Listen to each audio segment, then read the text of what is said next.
Là, on va passer pour expliquer la deuxième partie de la leçon. C'est le repère dans le plan.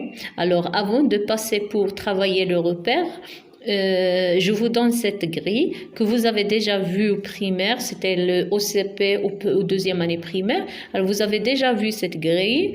Regardez bien.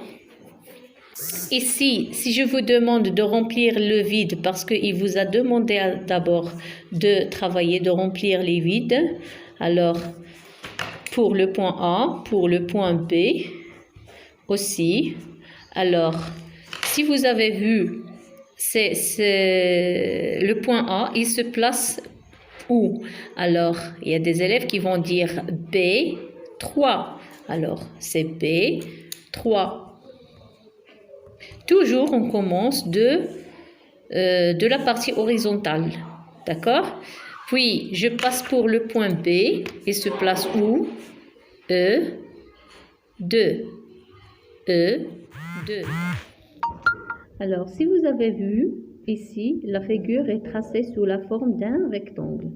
Si vous avez vu, les côtés de ce rectangle sont gradués. Regardez bien, 1, 2, 3, alors, ce sont les graduations. Alors là, je peux considérer,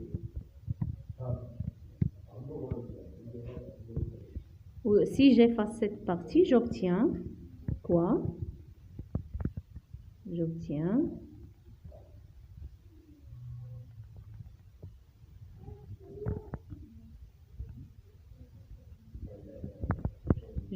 ici deux demi-droites. Si vous voyez ici, c'est l'origine de la demi-droite. Alors, j'obtiens deux demi-droites.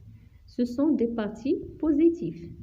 Alors, ils sont orthogonales parce qu'ils représentent une partie de ce rectangle. Ils sont orthogonales. Ils forment un angle droit. Vous voyez bien, ces deux demi-droites ont la même origine. Alors, je peux prolonger la première ici et la deuxième là. Pourquoi? Parce que si je prends ces deux parties seulement, je parle des nombres positifs seulement. Mais c'est parce qu'on travaille les nombres relatifs, alors on peut tracer toute la droite graduée. Alors, si vous voyez la figure qu'on a obtenue, il se forme il se compose de deux droites graduées. Deux droites graduées. Alors, ils ont le même origine.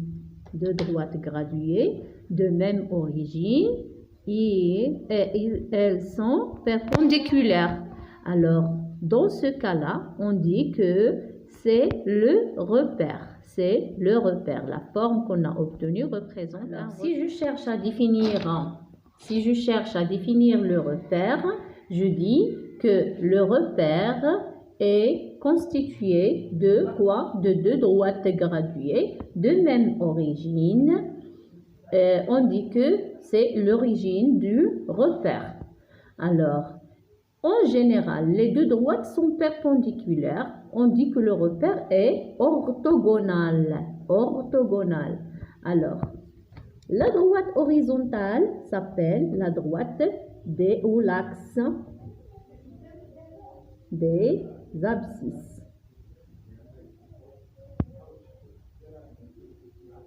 L'axe des abscisses. Et la droite verticale s'appelle l'axe des ordonnées. L'axe des ordonnées. Alors, les points qu'on a placés ici dans la grille, on peut les placer aussi sur dans le repère. On peut placer un point dans le repère. Alors, on doit savoir, ce point-là se place où par rapport à ce repère? Alors, pour savoir ça, on doit chercher l'emplacement du point A par rapport à l'axe des abscisses et par rapport à l'axe des ordonnées aussi, en même temps. Alors, pour cela, on doit tracer le projeté orthogonal on doit tracer le projeté orthogonal du point A sur la droite ou l'axe des abscisses. Et on obtient un point, puis de la même façon, on trace le projeté orthogonal du point A sur l'axe des ordonnées.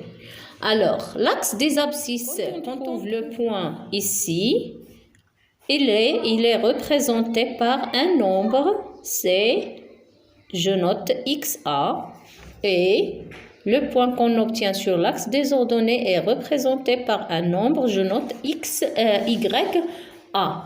Alors, ces deux nombres-là représentent l'emplacement du point A sur le repère ou dans le repère. Alors, ces deux nombres-là s'appellent les coordonnées. Les coordonnées du point A.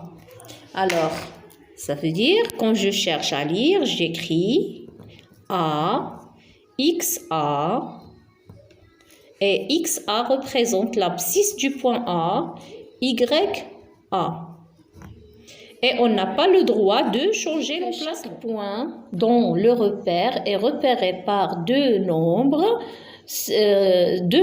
alors s'appellent les coordonnées de ce point-là. Le premier, on écrit à gauche, c'est l'abscisse. Le deuxième, on écrit à droite, c'est l'ordonnée.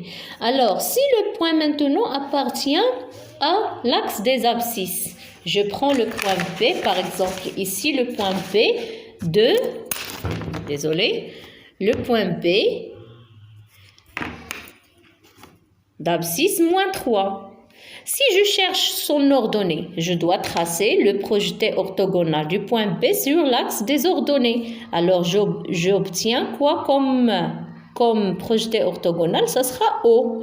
Alors, dans ce cas-là, les coordonnées de B sont moins 3 et 0. Ça veut dire ça. Et si je prends un point D appartient à l'axe des ordonnées, par exemple ici, bien sûr, je n'ai pas bien tracé la figure. Mais si je considère le point D d'ordonnée moins 3, alors si je cherche à trouver son abscisse, je dois tracer comme d'habitude le projeté orthogonal du point D sur l'axe des abscisses. Alors, si je trace le projeté orthogonal ici, j'obtiens O, c'est le projeté orthogonal du point D. Alors, pour trouver les coordonnées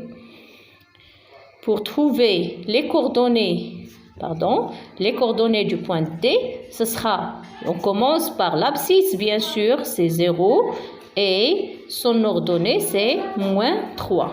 Alors là, je conclus que si j'ai un point appartient à l'axe des abscisses, obligatoirement, son ordonnée égale à 0. Si j'ai un point qui appartient à l'axe des ordonnées, obligatoirement, son abscisse égale à 0.